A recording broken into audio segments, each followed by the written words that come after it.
Boa noite, meus irmãos. A graça e a paz do Senhor Jesus Cristo seja com todos, amém?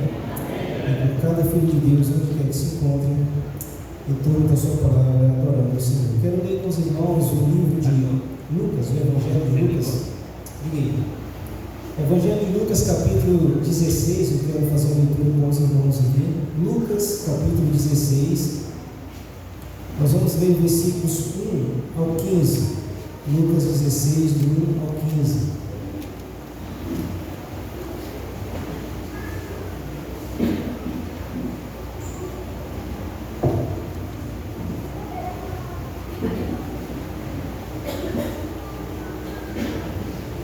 Lucas 16, 1 a 15.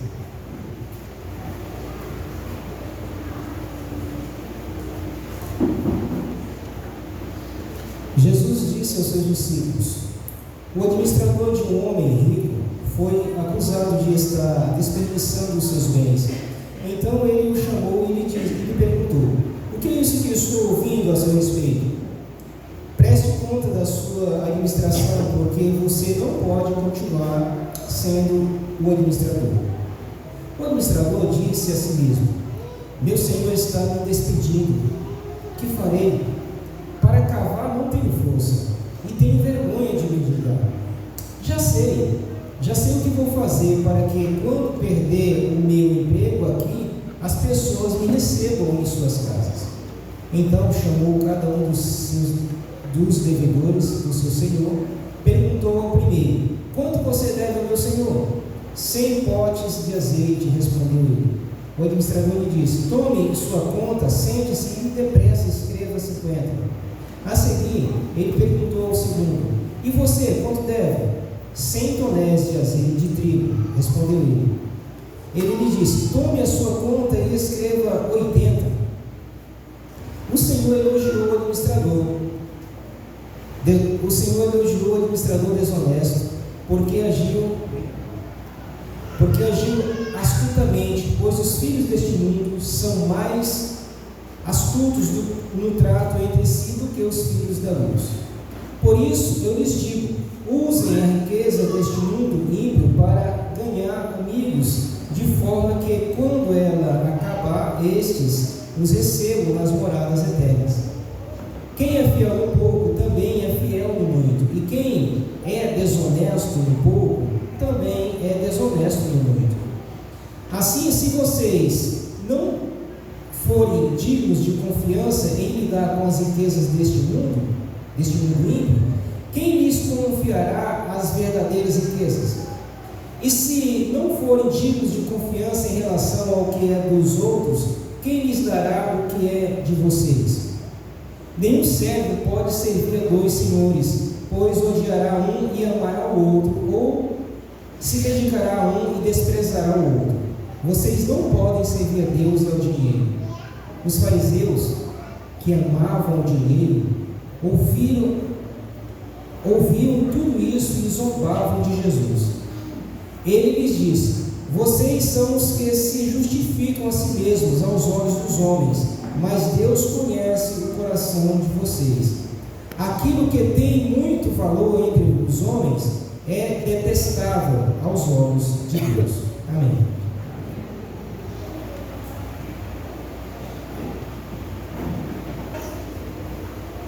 Ok. Eu li o texto e eu espero que tenha muita gente no final. Vai dar porque eu estou sem relógio aqui, não tem nem como colocar o tempo aqui. Ok, irmãos. Mas voltaremos para o texto novamente. Mas eu quero compartilhar com os irmãos, inclusive relacionado ao nosso tema do congresso. Agora que o horário já.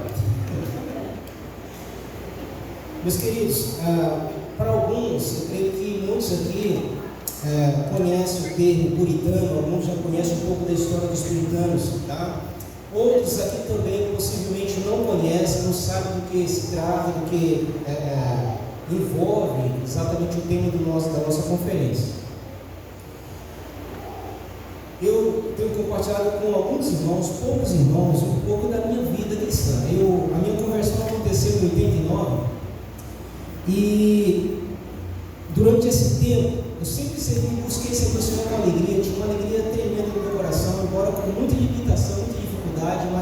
voltaram a servir o Senhor. Em 89 aconteceu a minha conversão, mas apenas em 2012 foi quando eu tive um contato de maneira surpreendente com a teologia reformada propriamente dita, ou seja, que eu fui impactado. Eu fui formado no seminário de tendência ou de linha reformada, e eu comecei no seminário em 2013. No entanto, mesmo eu estudando no seminário reformado, eu conheci o Evangelho, meus irmãos, de maneira muito superficial. E eu espero que você compreenda isso, que você entenda, porque algumas pessoas costumam, podem interpretar mal, achar que seria arrogância da nossa parte comentar sobre isso. Eu conheci o Evangelho de maneira muito superficial e a impressão que eu tenho é que a maioria da igreja, talvez 80% da igreja brasileira, eu falo isso, meus irmãos, 80% da nossa denominação, eu falo isso com muita preocupação. 80% ainda conhece o Evangelho de maneira muito superficial. Isso não significa que os irmãos não tenham uma vida dedicadas ao serviço do Senhor. O problema é que existem algumas implicações aí. Eu experimentei isso na minha vida, durante todo o tempo. Um reflexo disso que nós estamos falando é porque a maioria de nós não tem ideia do que significa os puritanos. Eu não sabia. Muitos irmãos conhecem sobre reforma ou teologia reformada como algo pertencente a um período da Igreja Católica, não tem ideia do que foi defendido lá e que impacto isso causa na nossa vida. Mas quando nós começamos a estudar a história do povo de Deus, tanto no Antigo Testamento, quando Deus lida com o seu povo, quanto na vida da igreja, a gente observa como essas questões são importantes, são fundamentais para a nossa vida. Se houver oportunidade, trataremos um pouco amanhã, continuando falando um pouco sobre a oração, sobre adoração ou culto puritano, tá? E nós poderemos perceber também a diferença disso na nossa vida. O fato é que em 2012 eu vim um pastor reformado, embora ele não diga que é reformado, mas a gente conhece pela teologia. E aquele pastor, ele é um pouco diferente dos demais, porque ele é alguém que se preocupa muito com a saúde da igreja, se preocupa muito com a fé das pessoas, com uma fé bem firmada no Evangelho, e por conta disso, alguém que também não tem nenhuma preocupação com os elogios humanos. Ele não tem preocupação de como as pessoas vão encarar, se as pessoas vão gostar dele ou não. A preocupação dele é que Deus... Então ele, pregando em um culto para jovens, os jovens, tudo naquela euforia, como costumamos ver em nossos congressos de jovens, os jovens todos aplaudindo, batendo palma e tal. Por que vocês estão aplaudindo, batendo palma? Eu estou falando de vocês. O fato é que essa pregação ficou conhecida como pregação chocante, alguns conhecem. Eu ouvi essa pregação. O fato é que quando eu comecei a ouvir aquele irmão, ele comentando sobre alguns pregadores, alguns cristãos que saem fazendo evangelismo, e eu estava na obra missionária.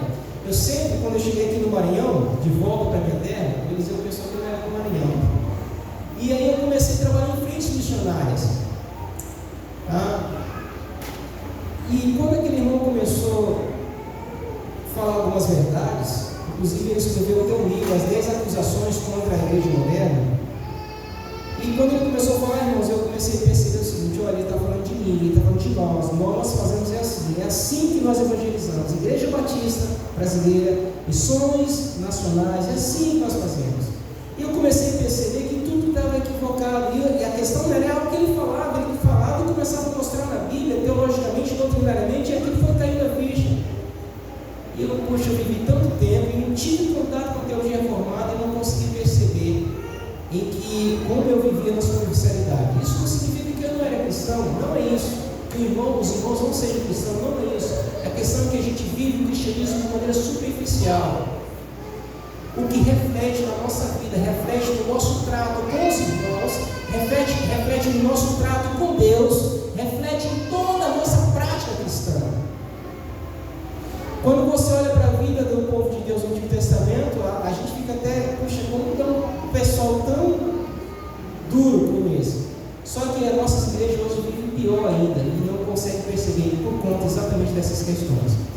Irmãos, antes de falar sobre essa questão de como a família puritana e o dinheiro, eu queria falar um pouco sobre os puritanos. Tá? Eu sei que talvez os irmãos já comentaram um pouco ontem, você vai ouvir mais ainda, mas eu queria falar algo sucinto aqui para a gente entender exatamente como a família puritana lidava com essas questões, ou com o dinheiro, que é o nosso tema. A família puritana e o uso do dinheiro. Tá? O nosso tema, os puritanos, a família e a prática da piedade. O puritanismo, meus irmãos, em seu cerne foi um movimento espiritual apaixonadamente preocupado com Deus e com a piedade cristã.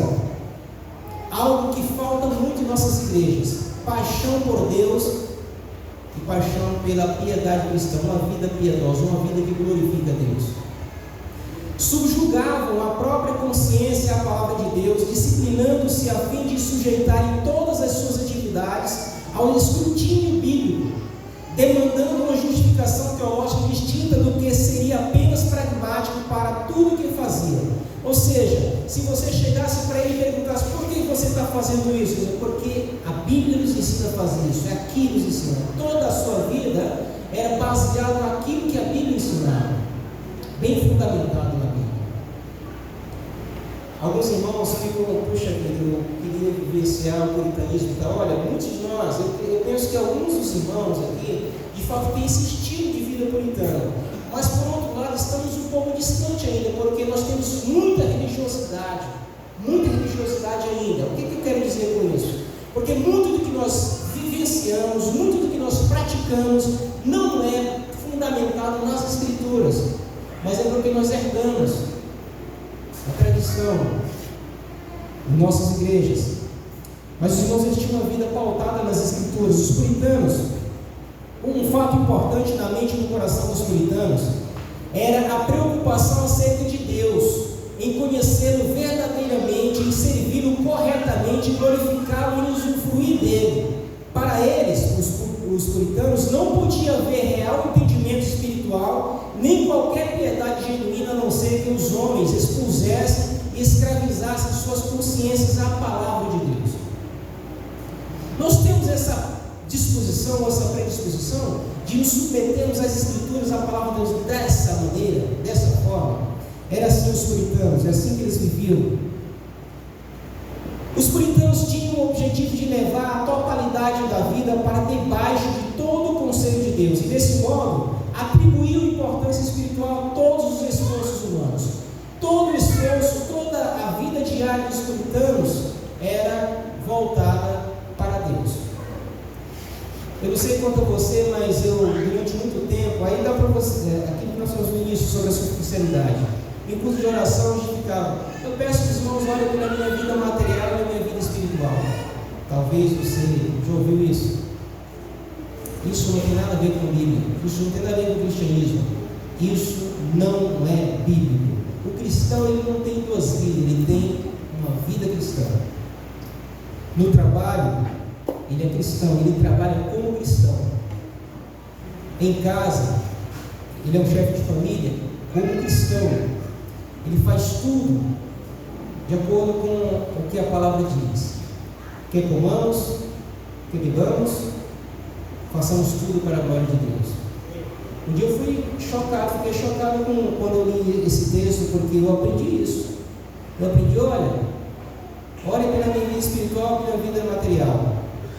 Quando você entrar naquela porta, você está entrando na casa de Deus. Aqui na igreja você não pode estar com determinado tipo de roupa, mas lá fora, tudo bem. Então, eu comecei a perceber que a gente tem uma vida dupla. Dentro da igreja é uma coisa, parece que lá fora. Eu comecei a questionar isso. E aí eu disse: olha, se comer, beber, isso é espiritual, imagina as outras coisas. A gente entende que comer parece que é algo material. Não, irmãos, tudo quanto nós fazemos deve ser para a glória de Deus. Tudo nós devemos buscar glorificar a Deus. Os puritanos tinham essa perspectiva, tinham esse padrão de vida. E isso é o que a Bíblia ensina. Outra coisa também é o seguinte: para os puritanos, a santidade ela precisava ser visível em todos os aspectos de nossas vidas. Nessa perspectiva, precisamos entender que a santidade precisa ser visível em nossa vida a sós com Deus, na intimidade de nosso lar, na competitividade do nosso trabalho, nas alegrias, na amizade, no empenho de nosso culto no dia do Senhor. Todos os momentos e todas as coisas, com exceção daquilo que é pecaminoso, são destinados à santidade, tanto no exterior quanto no interior. Como o seu cristianismo era totalmente abrangente, assim seu viver era uma unidade. Hoje chamaríamos o seu estilo de vida como de holístico, né?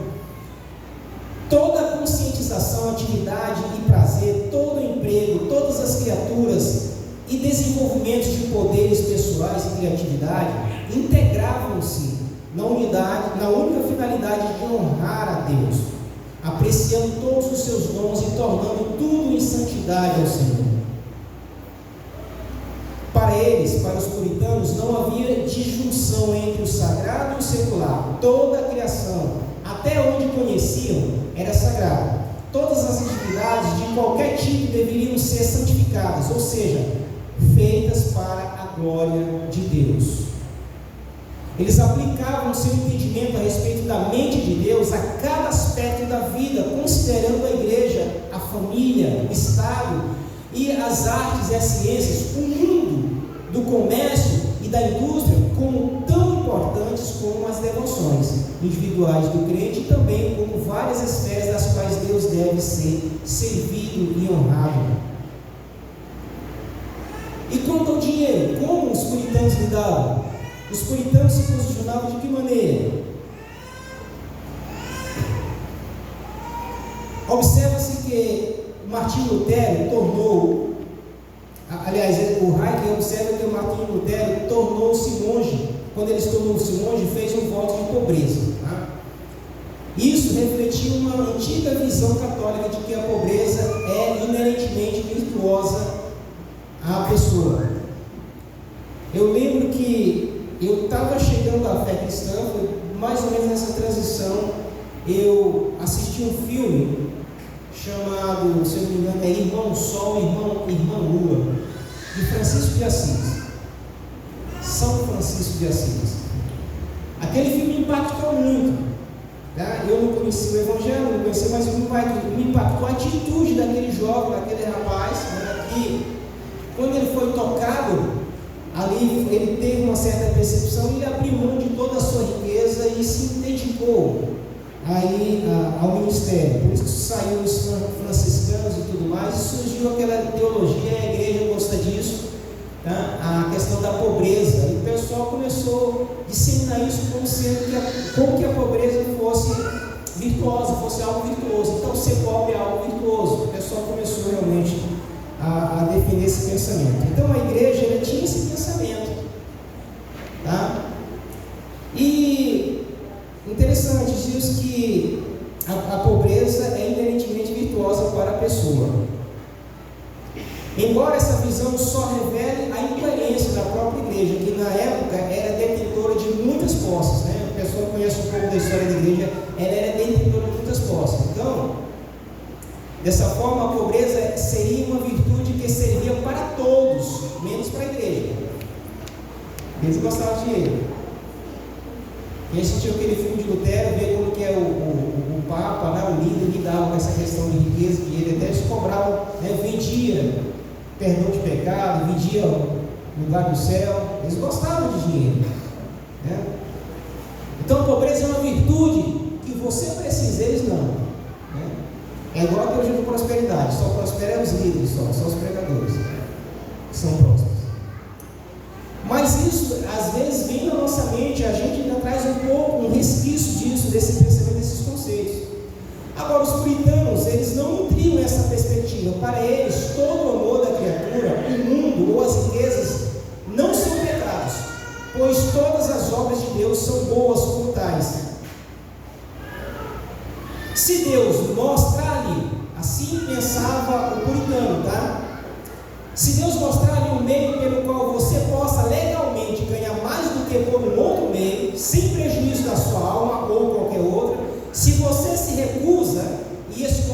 meio menos lucrativo, você cruza uma das fronteiras de seu chamado e recusa-se a ser mordomo de Deus. Ou seja, às vezes alguns cristãos têm esse pensamento, mas se Deus lhe proporciona algo de maneira louvável, de maneira santa, de maneira correta, e se você abre mão disso, você está abrindo mão da sua mordomia. É isso que o irmão acreditava, isso, assim que os irmãos viviam.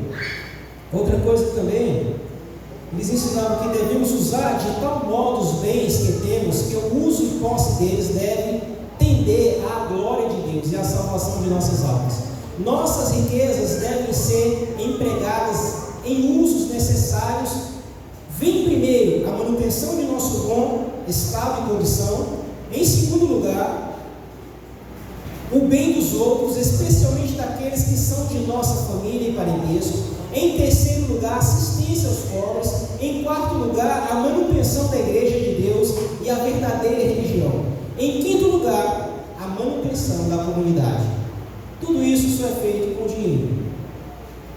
Então, essa ideia de que o dinheiro é ruim, de que o dinheiro é mau, de que a pobreza é uma virtude, isso é equívoco, quando não exatamente doutrinas criadas e inventadas para as pessoas explorarem outras. As riquezas podem nos capacitar a aliviar nossos irmãos carentes e a promover boas obras para a igreja e o Estado. A perspectiva puritana originava-se de uma firme convicção de que as pessoas são mordomos de Deus. As pessoas são mordomos do que Deus lhes confiou. Em última análise, o dinheiro é de Deus, não nosso.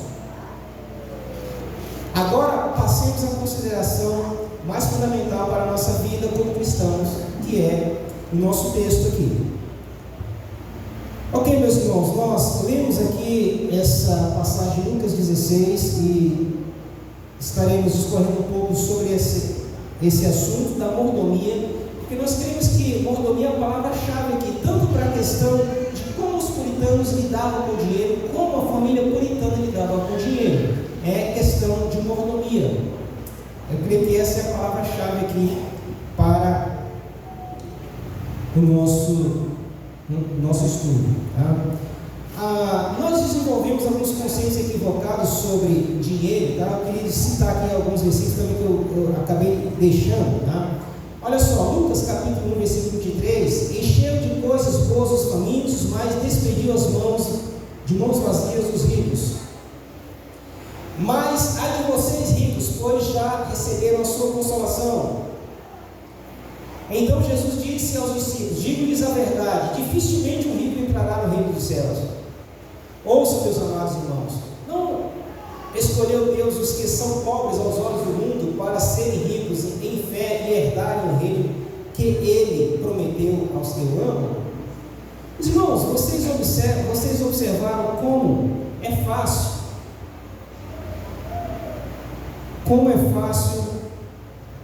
a gente criar alguns ensinos totalmente tortuosos. Eu ouvi em uma igreja, estava numa igreja de um amigo meu, e lá a gente saiu para evangelizar na rua e conversando com os jovens, e tinha um jovem, e esse jovem estava evangelizando, para você ter uma ideia. Ele disse que rico não entrava no reino dos céus. E nós estávamos brincando. Eu disse: não, pastor, eu assim, acredito, é assim que eu aprendi, então, por causa desse texto. Dificilmente eu entrar no reino dos céus. Aí, pessoal, você precisa entender o que Jesus está falando, qual o contexto ali, o que está realmente envolvendo aquela questão. Mas tem gente que pensa isso, tem gente que pensa que a pobreza é uma virtude, e tem gente que pensa que os ricos não entrarão no reino dos céus, tá? E isso por causa de pensamentos, porque alguns desenvolveram esses pensamentos, essas ideias. Ok, irmãos, mas não era assim que os puritanos viviam. Os puritanos, como que eles lidavam com a riqueza, como que eles lidavam com o dinheiro, como que eles lidavam com toda essa questão, algo que nós também precisamos aprender.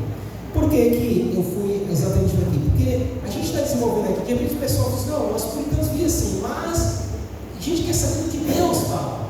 Por isso que eu falei assim, ó, a nossa consideração mais fundamental é exatamente as Escrituras. Isso não significa que os irmãos aqui não tinham Escritura, muito pelo contrário. Como como vocês observaram, como nós colocamos aqui, os puritanos, essa era uma questão fundamental. Os puritanos, eles tinham uma vida centrada nas Escrituras. Tudo quanto eles faziam era debaixo das Escrituras Sagradas, da Palavra de Deus. Diferente da nossa geração, diferente dos nossos dias. Irmãos, algo que me preocupa, eu tenho olhado para o cristianismo dos nossos dias.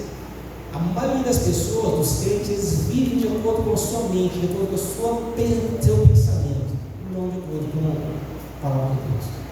Tanto é que tem gente que vem para uma igreja, e se o pastor está pregando, está expondo as Escrituras, lógico, quando ele começa, quanto mais o pastor ele é fiel às Escrituras, mais sermos incomodados com ela, porque a palavra vai exatamente confrontar o pecado em nós. E aí alguns falam, nossa, essa igreja ali não é muito legal, vamos procurar uma ali que tem para todos os gostos, os gostos. Quantas pessoas já não passou lá para o Grajaú? Crente, estou falando crente, estou falando de não crente, não crente. Chega lá, opa, vamos ficar aqui. Aí a gente começa a pregar, daqui a pouco a pessoa não aparece nunca mais. Eu fico triste por a pessoa, mas não me preocupo não, porque eu me preocuparia se eu estivesse negociando a palavra, negociando o Evangelho, negociando. Aí eu já não seria mais servo de Deus. Pois bem, meus irmãos, como nós destacamos aqui, a palavra-chave aqui, a questão toda é mordomia. Tá? Os puritanos, eles compreenderam isso de maneira clara, de maneira nítida, que toda a sua vida, aliás, tudo que ele tinha, o dinheiro, como que eles lidavam com o dinheiro, ou seja, isso, eu sou mordomo de Deus, o que eu tenho é do Senhor, então eu vou agir da maneira que o Senhor espera que eu faça. Ok, voltando aqui para a nossa passagem, meus queridos, a Lucas 16, essa é uma passagem um pouco complexa, porque vocês viram no início, ele conta a parábola, o administrador ele é desonesto, e quando o patrão, quando o Senhor descobre que ele é desonesto, que ele está realmente agindo com desonestidade, o patrão vai e chama ele para acertar as contas, fala, entrega aí as suas, a tua administração, você não dá mais para trabalhar comigo. Aí ele já sabia, ele disse, agora está ruim para mim, eu não consigo trabalhar, não tinha força, para trabalhar e para pedir também, isso não consigo, não tenho coragem, não tenho força nem para uma coisa nem para outra. Aí ele agiu de maneira astuta, Aí a dificuldade está porque ele é desonesto, o administrador ele é desonesto. Aí alguns irmãos dá alguns interpretação para essa passagem, alguns dizem, não, na verdade, mas nesse, por que é difícil? Porque ele é elogiado no final. Aí alguns dizem, não, ele é elogiado porque ele agiu de maneira honesta no final. Ele estava cobrando imposto, aliás, juros orbitantes, e de repente, exorbitantes, de repente ele foi lá e dispensou o lucro dele, ou seja, os juros. Então, ele cobrou só do patrão mesmo. Nesse aspecto, ele não era desonesto. Aí tem alguns irmãos que entendem assim, interpretam o texto assim, para não ficar meio esquisito, porque ele foi elogiado. Aí está vendo então, ele foi elogiado porque ele agiu com esperteza, mas ele não cobrou mais, ele dispensou os juros, e aí as pessoas vão receber do céu. Aí, irmãos, na verdade, quando nós vamos para uma parábola assim como essa, a gente tem que entender que não devemos considerar todos os detalhes da parábola. Você observa no final aqui, tanto é que Jesus ele fala sobre honestidade, ele fala sobre confiança, sobre fidelidade, nós devemos ser fiéis, dignos de confiança. Jamais o Senhor ia elogiar alguém desonesto.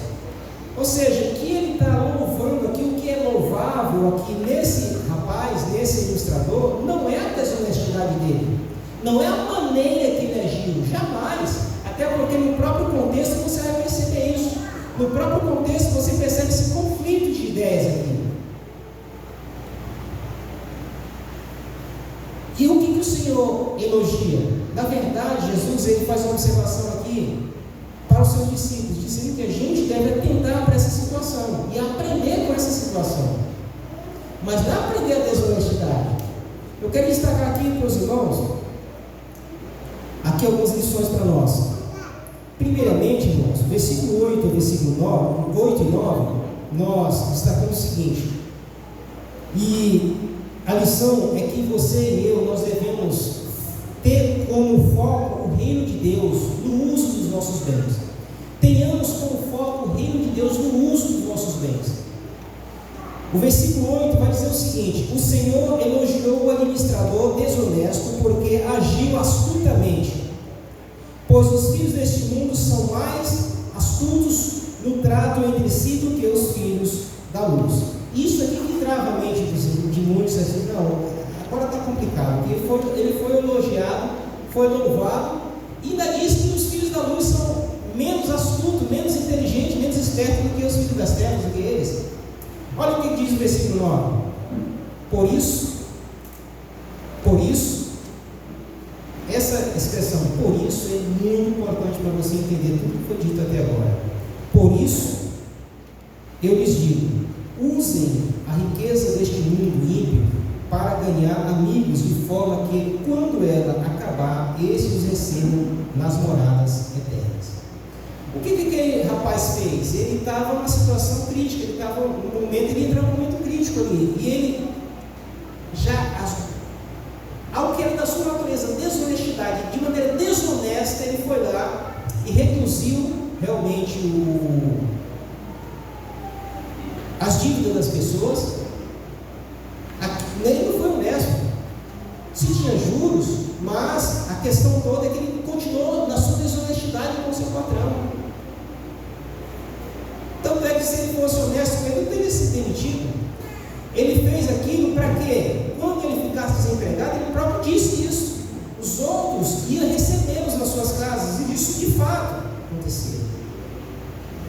Então ele fez aquilo para ele ser recebido. Quando ele estiver numa situação crítica, precisando e tal, as pessoas realmente. E qual é a pessoa que realmente não atende pessoas assim?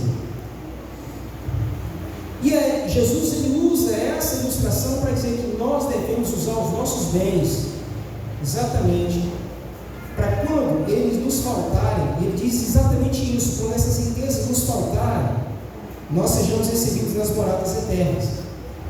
Não é para você comprar a sua salvação, mas a questão é que Jesus está dizendo: nós somos mordomos de Deus, como os puritanos entendiam.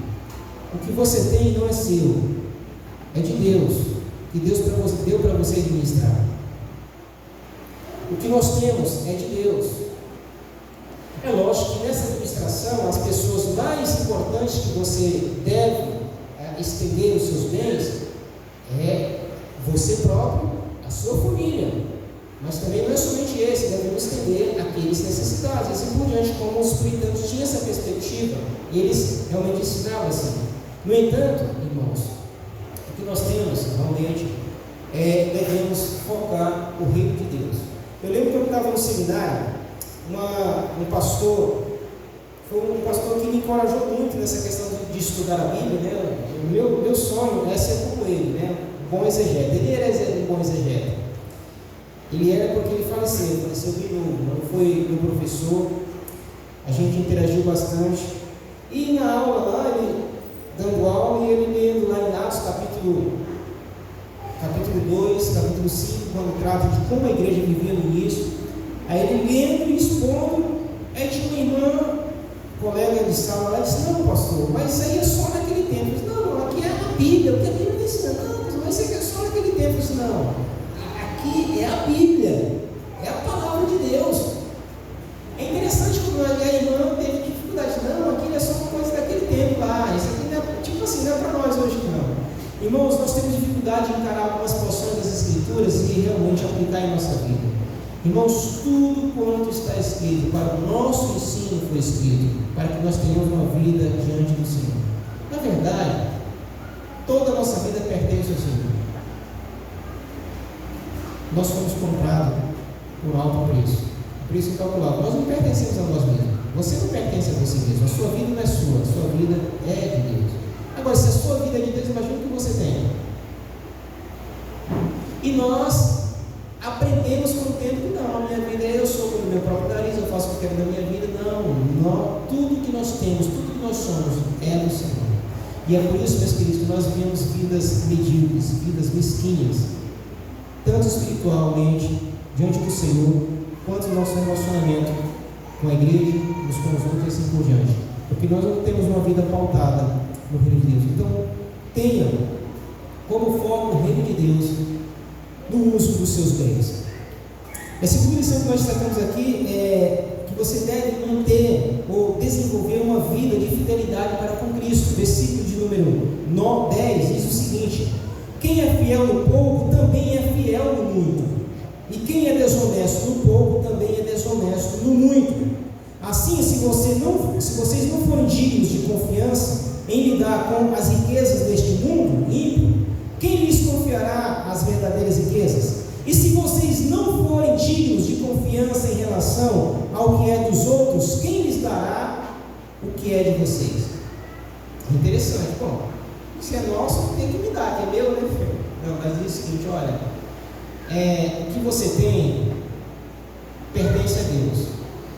Se você é fiel a Deus, Ele vai te dar agora outras riquezas que não pertencem a esse mundo, riquezas espirituais. Talvez por isso que muitos de nós somos pobres espiritualmente. Nós somos pobres das riquezas da glória de Deus. Por quê? Porque nós somos infiéis.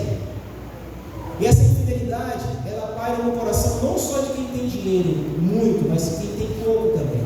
Irmãos, nossa geração e a nossa nação, a nossa sociedade, ela aprendeu, ela foi moldada a ser voltada para o materialismo. Talvez isso tenha um pouco a ver com a cultura. Nossas igrejas, elas surgiram, foram fundadas por missionários estrangeiros, não é isso? Então muitos missionários vêm aqui para o Brasil, começou a fundar uma igreja, começar um trabalho, comprar um terreno, dar uma igreja. Nós não aprendemos a abrir mão e nos envolvermos, não. Nós aprendemos muito a receber. Nós temos uma dificuldade tremenda em compartilhar. Nós temos dificuldade tremenda com aquela palavra que o Senhor Jesus ensinou, que não está escrito no Evangelho, mas Paulo, ele fez questão de citar para nós, né? Graças a Deus por isso. Ele diz: olha, eu ouvi do Senhor, mas bem-aventurada coisa é dar o que receber. Nós não aprendemos isso, meus irmãos. Nós achamos que bem mais bem-aventurada coisa é receber. Eu lembro de uma irmã que uma vez ela leu esse texto e disse: olha, mais bem-aventurada coisa é dar do que receber, porque quem dá é porque tem, quem recebe é porque não tem. Então é melhor ter do que não ter.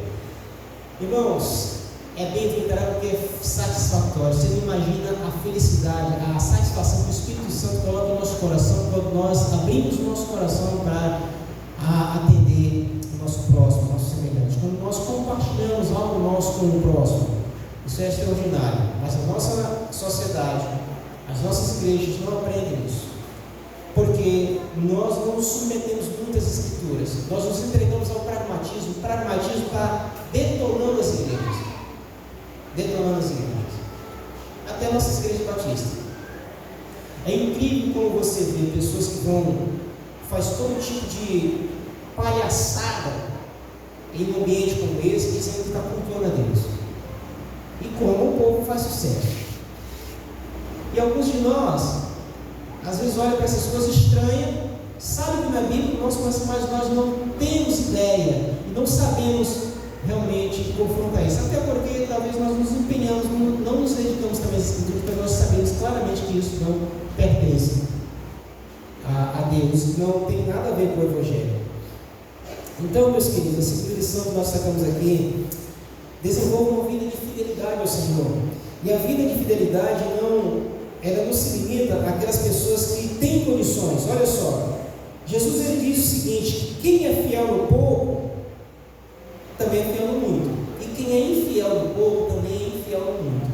Às vezes tem pessoas que dizem: olha, eu não posso me comprometer com essa obra, eu não posso me comprometer com esse projeto e tal, porque, irmãos, eu tenho trabalhado com a nossa igreja o seguinte: eu sempre tenho trazido à tona isso para nossas reuniões. Você conhece, talvez o Eliseu já pregou aqui algumas vezes, uma igreja que estava passando uma situação difícil. Uma igreja que o pastor descreve essa igreja como vivendo numa extrema pobreza. Sabe o que é isso? Extrema pobreza. palavra extrema já diz alguma coisa, né? A coisa mais forte. Imagina uma igreja na extrema pobreza, e não somente isso, como se não bastasse, elas estavam passando por uma severa tribulação, perseguição. Então essa igreja estava passando uma severa tribulação e uma extrema pobreza. Mas quando essa igreja viu que os irmãos estavam arrecadando oferta para ajudar outros irmãos de outra região, eles se levantaram, foram os primeiros a se levantar: irmãos, nós queremos participar dessa também. Aí os irmãos lá: não, irmãos, vocês é que precisam, está na extrema pobreza, passando uma severa tribulação. Não, nós queremos participar, nós não queremos ficar fora dessa graça de Deus, não. Lembra disso? A igreja da Macedônia. Paulo disse que eles insistiram para participar. Diz que a graça de Deus transbordou, irmãos. A graça de Deus transbordou de maneira tal que, na severa perseguição e tribulação, transbordaram de alegria. A gente, quando está na tribulação, a gente vai murmurar e chorar: Senhor, mas por que isso está acontecendo comigo? Não, está alegre. Para quem acha que é difícil, quando Tiago diz assim: irmãos, tenham por motivo de grande alegria passar por tribulação. Você acha que é difícil? Ok, é difícil para você, para mim, porque nós não nos submetemos às Escrituras, nós nos empenhamos, não nos dedicamos a ter uma vida porque para quem vive é assim, como esses irmãos. Eles experimentaram exatamente aquilo que Tiago fala. Então, estava passando uma severa tribulação, mas transbordou de alegria, a graça lá naquela igreja. E a extrema pobreza dele não fez com que ele deixasse de participar, não, senão nós queremos participar. Então, meus queridos, quando nós fazemos alguns projetos, mas às vezes alguns irmãos olham: eu não posso, porque eu tenho aqui só um quilo de açúcar, só um pacote de arroz, só dá para mim mesmo e tal. Eu sempre digo o seguinte: olha, se eu tenho um pacote de arroz, dá para me dividir para mim e pelo irmão. Não, mas é noite. Bom, noite Deus proverá. Precisamos aprender a confiar no Senhor. Só faz isso quem confia no Senhor. Só confia nele quem realmente se submete à palavra dele. Quem não se submete à palavra de Deus não tem como confiar nele. Em submissão. Uma terceira lição, nós vemos no versículo 13: nenhum servo pode servir a dois senhores, pois odiará um e amará o outro, ou se dedicará a um e desprezará o outro. Vocês não podem servir a Deus e ao dinheiro. Seja determinado em servir ao Senhor Jesus. Se você não tiver determinação em servir a Ele, você vai acabar servindo ao mundo, você vai acabar servindo ao dinheiro. O dinheiro vai falar mais alto. No Antigo Testamento se combatia muito a idolatria, a ídolos, a imagens, tá? No Novo Testamento tem algo que parece que é forte, tomou toda essa roupagem aí de idolatria, tá? É o mundo e o dinheiro. O mundo e o dinheiro são as coisas que mais aparecem aqui no Novo Testamento como os ídolos que atraem o nosso coração. Jesus disse o seguinte: ninguém pode servir a Deus e a riqueza. E Tiago vai dizer que ninguém pode amar a Deus, ser amigo de Deus e amigo do mundo. São duas coisas que aparecem no Novo Testamento como aqueles que querem conquistar o seu coração e o meu coração. E se você não tiver determinação, você vai servir ou o mundo em lugar de Deus ou o dinheiro, porque essas coisas realmente impactam a nossa vida. Essas coisas vêm realmente nos chamando a atenção. Então tenha determinação, seja determinado no seu serviço ao Senhor, porque ele deixa claro: nenhum servo pode servir a dois senhores, pois odiará um e amará o outro, ou se dedicará a um e desprezará o outro. Vocês não podem servir a Deus e ao dinheiro. Irmãos, tem muitas nossas igrejas estão vazias, porque tem pessoas que estão servindo mais ao mundo do que a Deus, porque elas amam mais o mundo do que a Deus. As pessoas cantam que ama a Deus, diz que ama a Deus, só que a sua vida ela não expressa isso, ela não expressa. Eu desafio você, aliás, alguns de vocês sabem que quando nós amamos alguém, eu gosto de falar isso com a juventude, o pessoal dá risada, né? Quando você está namorando, primeiro amor, você não é disposto, não. Se é para ir daqui para a Imperatriz, hoje ainda, você não tem problema não. Agora, não, mas está tempo mais, não tem tanta lombada aqui. Quando está namorando, quando te ama alguém, a gente atravessa o mundo. Irmãos, quando a gente ama alguém, Senhor, ele é demonstrado em atitude, ele não consegue ficar sem ser visto. Lembra aquela mulher pecadora?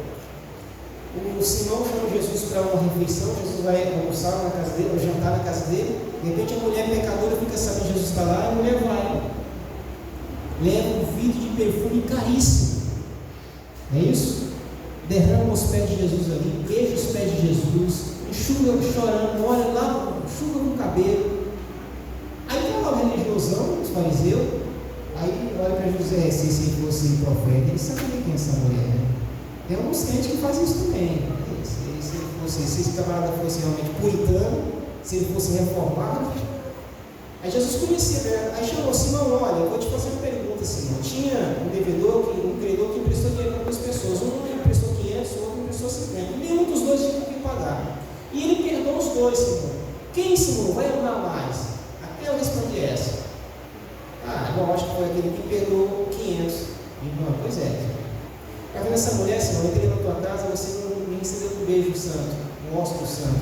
É a cultura judaica, assim, um beijo na face. E aquele beijo na face é algo padrão, é algo cultural, irmãos. A pessoa chega na casa, era para ser bem recebida com um beijo na face. Simão, cheguei na tua casa, você não me beijou na face. Essa mulher, desde que entrou, não para de beijar os meus pés. Está vendo o contraste aí, Simão? Eu entrei na tua casa, você não me deu água para lavar os pés. Essa mulher está lavando os meus pés com perfume. Olha o contraste, não. É porque ela foi perdoada muito, ela muito amor. Quem muito perdoa, muito ama. O amor, meus irmãos, ele é demonstrado em atitude, em gestos, dessa maneira visível. Não tem como você esconder. Como posso dizer que amo a Deus e de repente a minha vida não mostra isso? Não é estranho? Pois é, nós encontramos muitos crentes hoje que diz isso, canta que ama a Deus e tal, no entanto não tem envolvimento tanto com a obra de Deus, com o reino de Deus, com o Evangelho de Cristo, tanto também submeter-se à palavra de Deus. Mas que nós possamos ser determinados na nossa obediência a Deus. Do contrário, nós passaremos a amar mais o mundo e amar mais o dinheiro do que ao próprio Deus. Então tenha determinação em servir ao Senhor. E por último, versículo 14 e 15 diz o seguinte: os fariseus que amavam o dinheiro ouviam tudo isso e zombavam de Jesus. Ele lhes disse: vocês são os que se justificam a si mesmos. Os olhos dos homens ele lhes disse: vocês são os que se justificam a si mesmos aos olhos dos homens, mas Deus conhece o coração de vocês. Aquilo que tem muito valor entre os homens é detestável aos olhos de Deus. Então a segunda palavra que nós estamos falando aqui, a segunda lição é o seguinte: escolha aquilo que é precioso aos olhos de Deus. Observe que Deus, ele conhece o coração do homem. Enquanto nós estamos falando sobre esses temas, esses assuntos, tem pessoas que realmente dão risada, como o fariseu. Imagina, Jesus está ensinando as pessoas a ajudar tesouros no céu, está ensinando as pessoas realmente a ser fiéis, né? Os discípulos ser fiéis a Deus e assim por diante. Aí quando trata de dinheiro, quando Jesus começa a ensinar sobre dinheiro, os fariseus começam a dar risada de Jesus, começam a rir. No outro evangelho lá, ele fala um pouco sobre esse contexto aqui, e Jesus falando para eles: olha, vendo o que vocês têm, dê esmola, assim por diante, tá? Ou seja, a gente deve ser generoso, deve compartilhar os nossos bens com os outros. E aí quando Jesus ensina sobre dinheiro, os fariseus, eles davam risada. Por que os fariseus davam risada? Eles eram avarentos, eles amavam dinheiro. E à vista dos homens, eles pareciam ser piedosos, eles eram piedosos, né? À vista das pessoas, os fariseus eram as pessoas mais santas da face da terra. Tanto é que o fariseu, quando ele ia orar, ele ia para a esquina. Eu comecei a perguntar: por que é na esquina? É porque na esquina a visão é mais ampla. Todo mundo. Quando a gente quer ser reconhecido, busca reconhecimento, busca louvor e elogio de homens, é lógico que a gente vai procurar se destacar. Aí ia para a esquina, que muita gente, porque se você ficar aqui, olha, for a esquina, a visão é muito limitada, né? Na esquina não, a visão amplia mais. O fariseu era assim, ele queria ser visto por todo mundo e era visto. Então, quando ele orava, ele começava na esquina, orando, o que acontecia? Toda a multidão. Grande servo de Deus, grande homem de Deus. Olha, aquele homem, se ele não for para o céu, ninguém mais vai. Já ouviu essa expressão? Só que aquele era só fachada.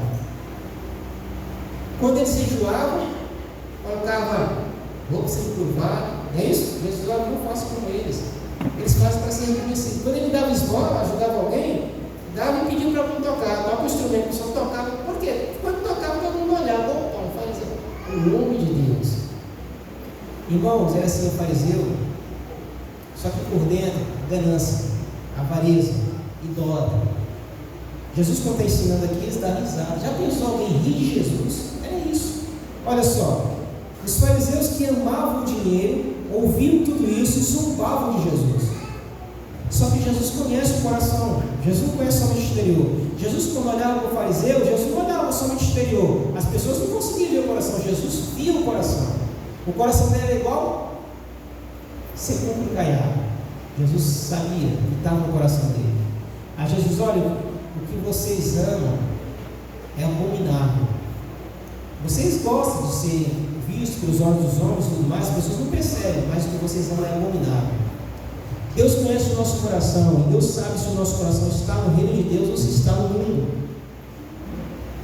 Devemos escolher aquilo que é precioso para Deus.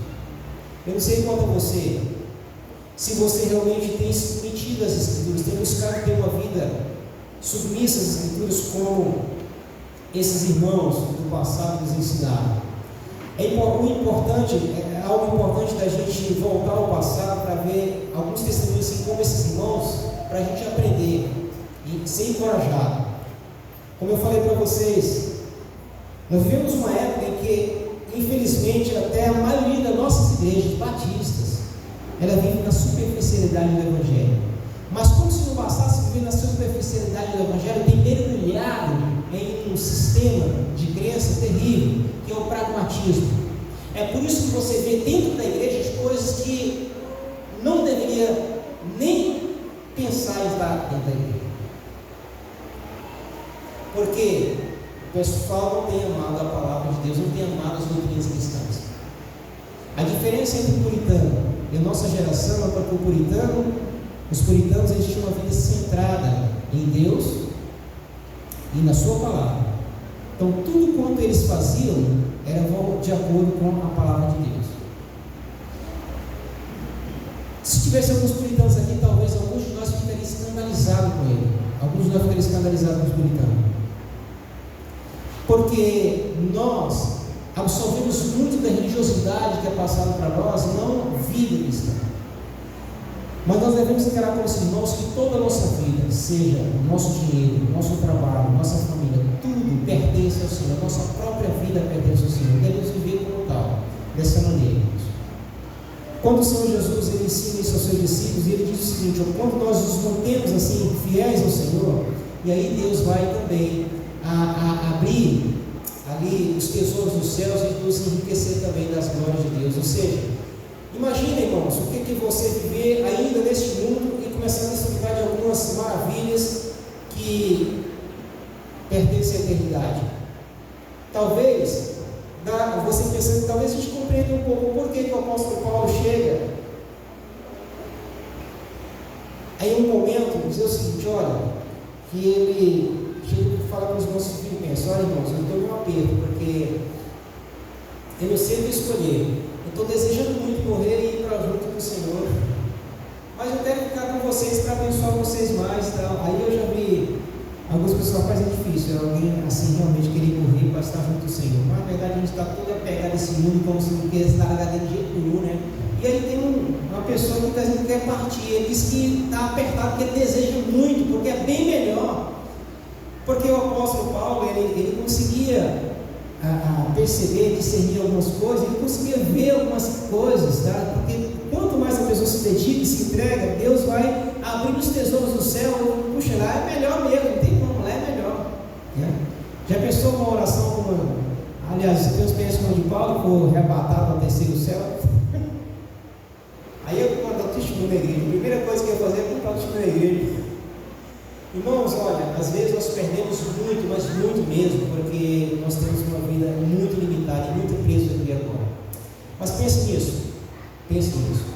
Tenha como foco o reino de Deus, em toda a sua vida, inclusive no uso dos seus bens, como foco o reino de Deus. Isso é ser um bom mordomo de Cristo, um bom administrador daquilo que Deus tem colocado em nossas mãos. Desenvolva uma vida de fidelidade ao Senhor.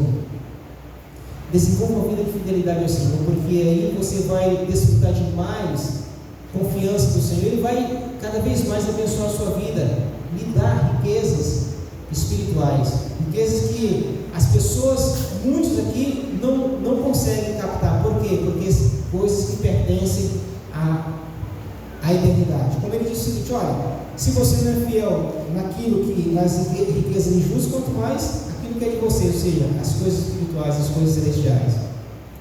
E tenha determinação também em servir o Senhor Jesus. Seja determinado para que o mundo e a sedução desse mundo e a riqueza não atraia o seu coração e não leve o seu coração para distante do Senhor, que você não se torne meramente um cristão nominal. E por fim, escolhas aquilo que é precioso aos olhos de Deus. O que é precioso aos olhos de Deus? Deus conhece o seu coração. Ele sabe o que tem no seu coração. Ele sabe o que você está fazendo, se você é de coração para Ele ou se você faz para ser reconhecido pelos outros. Nós devemos escolher sempre aquilo que é precioso aos olhos do Senhor. Que essas palavras, meus irmãos, essas verdades que o Senhor tem expressado em Sua palavra e através da vida desses irmãos também, possam impactar a nossa vida e possam nos levar a sermos cristãos melhores para a glória do nosso Deus e para realmente um bom testemunho da igreja aqui, levando outras vidas ao relacionamento com o Senhor Jesus. Amém? Vamos colocar de pé, vamos falando.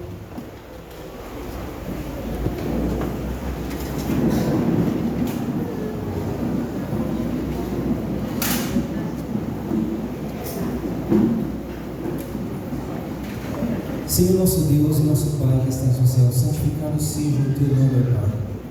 Em cada momento da nossa vida, em cada situação que nós enfrentarmos, que nós estejamos buscando sempre a Tua glória, sempre exaltar o Senhor. Nós agradecemos aqui por esse momento, Deus, por esses dias em que estaremos aqui compartilhando o Teu Evangelho, Pai, desfrutando da comunhão uns com os outros e celebrando o Teu santo e bendito nome. Ó Deus amado, nós agradecemos pela Tua compaixão, pelo Teu grandioso amor, pela Tua grande misericórdia. Não somente nos resgatar das trevas e nos transportar para o reino do Teu Filho amado, mas também por nos conduzir, ó Deus, livrando os nossos passos do tropeço e nos firmando na rocha que é o Senhor Jesus. Perdoa, Senhor Deus, os momentos que temos falhado contigo, os momentos que temos sido negligentes quanto à Tua palavra, quanto à Tua vontade. Mola, Pai, o nosso coração e leva-nos a viver de modo digno do Teu Evangelho, de modo que estejamos glorificando a Ti em todas as áreas da nossa vida. Amém. Que Teu nome seja exaltado e glorificado em nossa vida e através da nossa vida, hoje e sempre. Amém. Amém, Senhor. Amém, meus irmãos, para essa graça, irmão, dizendo